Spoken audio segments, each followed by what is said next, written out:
Hi everyone, today we're going to take a look at Fairy Tail. Fairy Tail is a drafting game from Japan that has been in the US for several years, so let's take a look and see how this new iOS version plays. As I mentioned, this is a drafting game. The way the game works is players take turns choosing cards from a hand of 5 cards. They're going to end up with 5 cards each and then play 3 of those 5 cards. The cards come in different suits. And you're trying to play them in different combinations to earn points.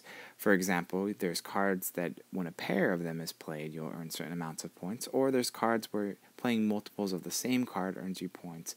There's also cards that are just worth a lot of points, like 6 points, but they have to be flipped over, or they have to flip a card of the same suit over when they're played, so you're losing some points, potentially, but then there are cards that also let you flip cards back over. So the whole point of the game is to play these cards once you've drafted them in a way that scores you the most points. Fairy Tail has a lot in common with games like Seven Wonders, for example, but this game is definitely highlighted for its higher level of player interaction. You have these black colored cards that allow you to affect other players in the game. There's also more complexity and more strategies available in many ways. Here we're seeing just some of the basic cards where you've got bonuses for multiples and that sort of thing, but there are definitely much more complicated ways to enjoy the game.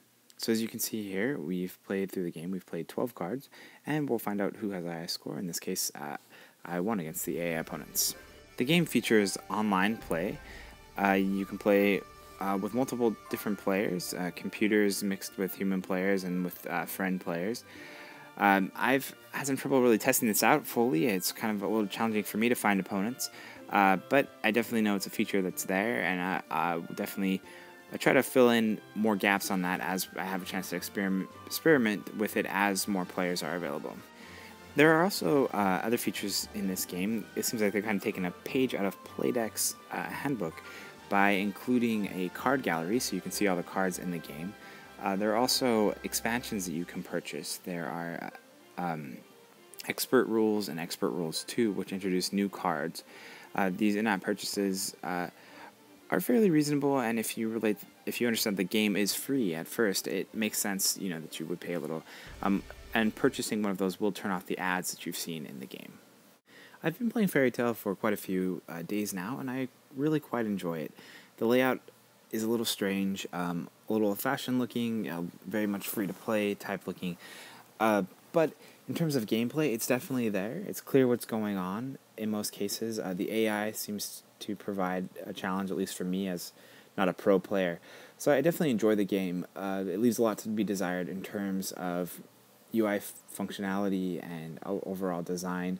I think the choice to go free-to-play is not terrible. I think we're sometimes a little harsh on that, but I do think that being a little more straightforward on how ads are turned off and that sort of thing would be very helpful for us more core players who are more concerned about the overall experience than the price point.